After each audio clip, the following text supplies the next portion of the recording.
Lisi lang mga watching lang na di mo dapat pakinggan. Huwag kang maiilang.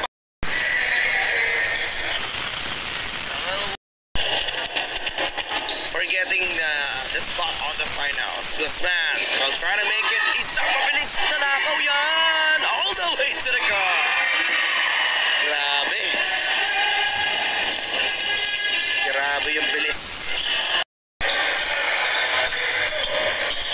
4 minutes remaining in his first quarter. Another steal coming from that flat.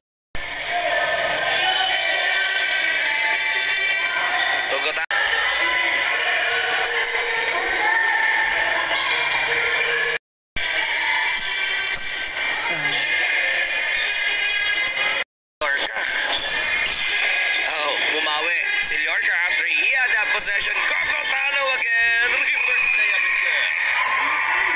Grabe, bilis talaga nito si Gogotano. Now, up by 12 points and good things. Paano maging mahusay na sentro eh?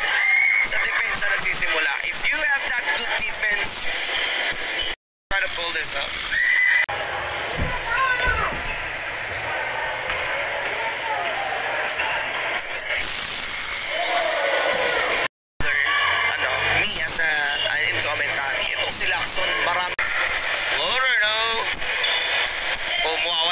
But he was able to save it. Kaso mabilis talaga yung galaw nitong si Gogotano.